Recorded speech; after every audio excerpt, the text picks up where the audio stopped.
Lu so-soan deh, bacanya tuh bukan itu. Cukup aneh buat istilah makanan menurut gua.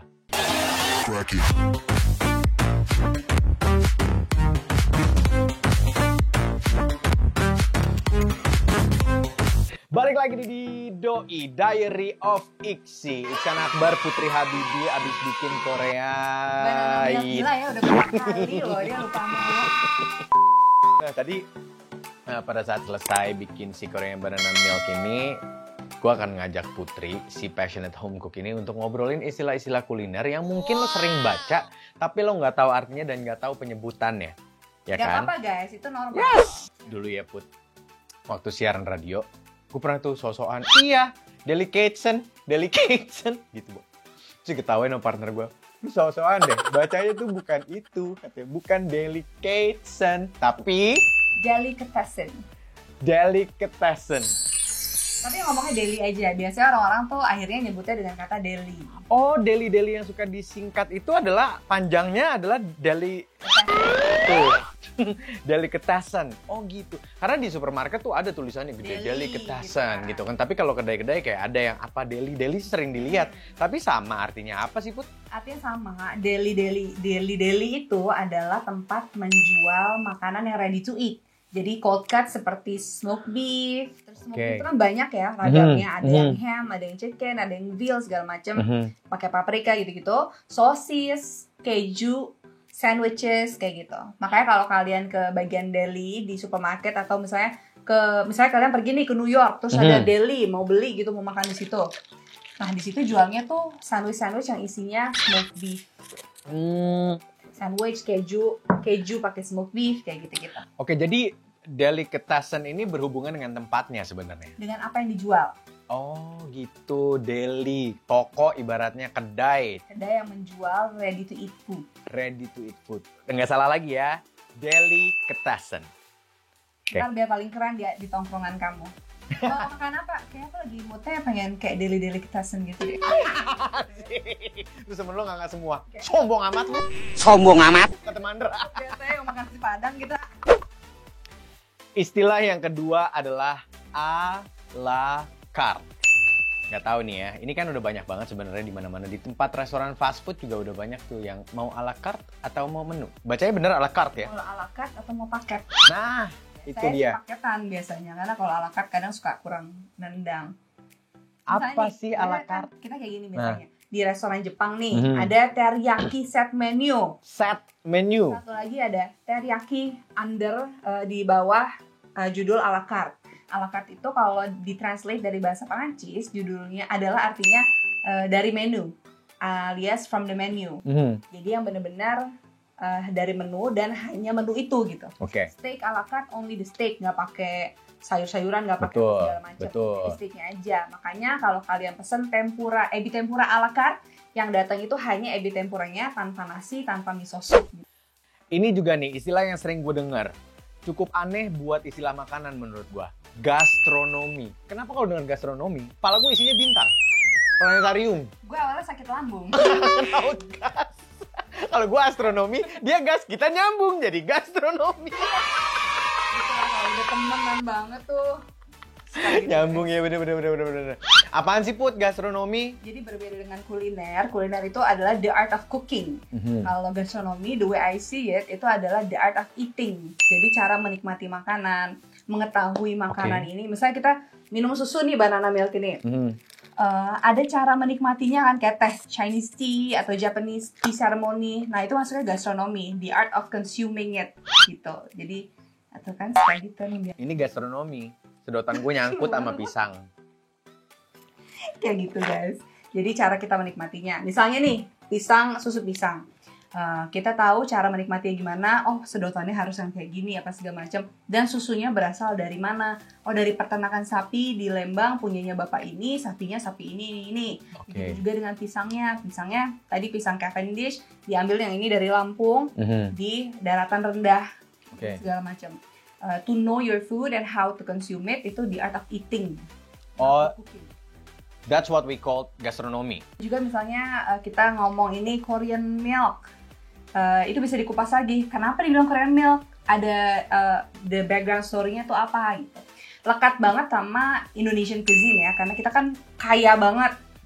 Makanya Indonesian gastronomy itu sebuah ilmu yang luas banget karena dalam banget. Saya kayak gudeg. Sebenarnya dari Jogja nggak sih? Nah, bener nggak sih? Kita bacain nanti. Pinter jawabnya. Kayak Bika Ambon bukan dari Ambon, cuy. Ya kan, misalnya. Indonesian cuisine. Cuisine bacanya. Ya kan? Bener nggak gua? Bukan kisen ya? Bukan kisi. Oh, udah. Covid. Udah lama. maaf. Cuisine. Tulisannya cuisine. Bacanya cuisine. Artinya adalah? Bukan cousin ya? Bukan, sepupu itu. Artinya adalah makanan. Hidangan. Itu istilah-istilah ya buat mengisi-mengisi ruang-ruang di otak lo yang belum keisi. Boleh lah ini ya video gue. Sayang, nanti malam aku masakin kamu ya. Oh, masakin apa? Western cuisine. Asik. Terus lakinya malah gak ngerti googling. Padahal sih fried chicken. Fried chicken. Betul, yang penting gue ngomongnya keren aja dulu, ya kan? Oke, gastronomi udah, cuisine udah, tadi juga a la carte sudah, delicatessen. Tolong, Delicatessen sudah. Kita sekarang mau bahas, yang sering gue lihat juga adalah artisan. Bacanya gue gak ngerti tuh. Artisan itu adalah orangnya. Orangnya yang membuat suatu karya, suatu craft atau makanan atau apapun itu yang dilakukan entirely by hand, alias menggunakan tangan, handmade. Nah, ini seorang ini nggak mesti kayak pro chef atau pro engineer atau gimana. Passionate home cook juga boleh. Dia. Terus itu masuknya dia hampir jadi seperti artis alias seniman. Oh gitu. Nah, dia mendapatkan ilmunya atau dia bisa diklaim sebagai artisan ini tuh melalui proses, experience gitu. Jadi dia benar-benar menciptakan suatu karya nyata, hasil nyata dari tangannya. Makanya biasanya mereka punya ciri khas masing-masing. Karena benar-benar dibuat entirely by hand si orang ini. Misal lo bikin jual burger, tapi bannya lo sendiri yang roti burgernya lo sendiri yang bikin. Can I call it artisan? Bisa kita bikin roti ya. Kalau burger kan kayak mess banget gitu ya. Kalau roti sekarang kan banyak yang lagi hobi bikin sourdough nih. Kalian bikin by hand, terus misalnya limited order purchases kayak gitu, itu bisa disebut artisanal. Oh gitu. Artisanal bread. Termasuk es krim juga suka kita lihat, gelato kopi juga. Kan ya, gelato. Gitu. Jadi nggak mesti, you don't have to be a pro chef atau a pro apa untuk bisa bikin sebuah karya. Tapi ya itu berat juga ya, maksudnya nggak tiba-tiba kita baru bikin sekali habis itu bilang artisanal apa gitu.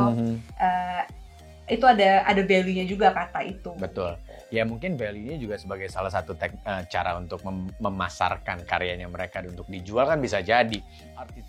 Artisan. Oke, berikutnya adalah al dente. Ini Itali dong.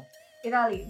Nah, al dente ini sekarang udah banyak orang tahu karena ada salah satu merek dari pasta kering yang menggunakan itu sebagai tagline ya, al dente gitu. Nah, biasanya yang aku lihat ya dan aku experience di rumah-rumah orang, kemudian di restoran-restoran, awalnya dulu kalau masak pasta, spaghetti apa segala macam tuh lodrok. Lodrok tuh gimana? Lembek kan? Oh, lonyot. Kalau mak gue di Betawi bilangnya lonyot. Di Jawa bilangnya lodrok. Iya, diversity ya. Terus. Nah, sebenarnya cara masak yang benar si pasta ini direbus di dalam air yang asinnya katanya kayak samudra gitu kalau orang-orang Italia bilangnya. Sampai tingkat kematangan yang al dente. Al dente itu masih ada give-nya, masih ada kakunya. Masih ada kerasnya gitu. Nah, apalagi kalau misalnya kita masak lagi nih dibikin pakai saus bolognese atau mau dibikin carbonara pakai telur segala macam. Itu kan akan ada proses memasak lagi saat dicampurkan kan.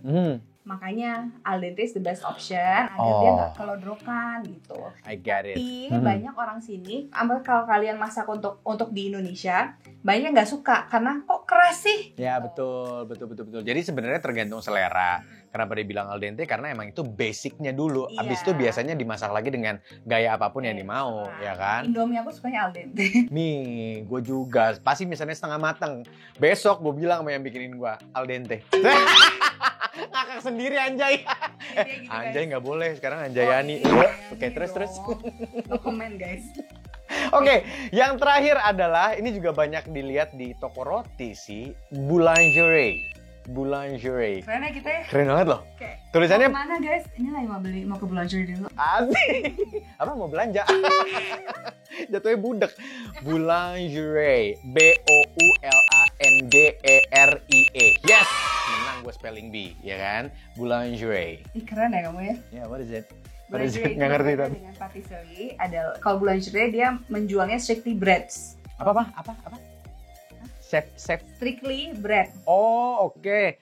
Jualnya hanya roti-rotian gitu. Toko roti dah intinya. Oh, gitu. Karena kalau di French kan kebagi dua tuh, pastry sama rotinya kan.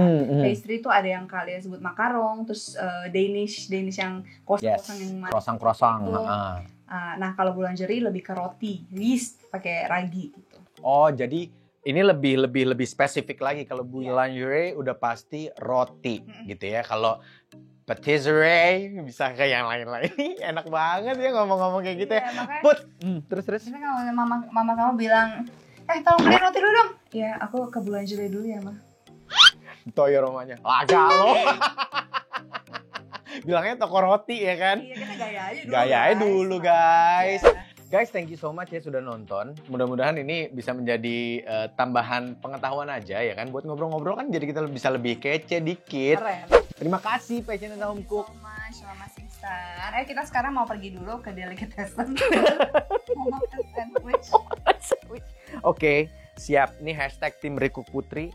Jangan lupa ada Instagram yang mesti di follow dan segala macam. Instagram aku aja @putrihabibi. Put, kenapa sih nggak bikin YouTube? Punya sih, cuma belum aku jalanin deh. Kalian subscribe dulu aja ya biar aku semangat jalan. Boleh. Cari Putri Habibi. Nanti banyak resep-resep di sana. Kamu pernah create resep sendiri? Pernah. Macam-macam ada di situ. Yang gampang sih pastinya. Jadi makanan-makanan yang susah, yang ribet, yang kelihatan keren, aku bikin versi mudahnya. Makanya gabung jadi tim Riku Putri, ya kan? Sebenarnya ini sih dia tulisannya sebenarnya Heaven is Home. Oke, makan. Kawan kan yang perhatian. Kalau gue nunjuk ke sana kan gak enak ya. Gimana sih guys? Guys, jangan cuma bergabung sama tim Riku Putri. Kali aja salah satu yang nonton ini akan bergabung di hatinya Putri. Hari-hari dimasakin loh. Ini blushing. Udah, jangan lupa di like, komen, dan juga subscribe. Ketemu lagi di episode lain dari Doi Diary of Fiksi. Bye.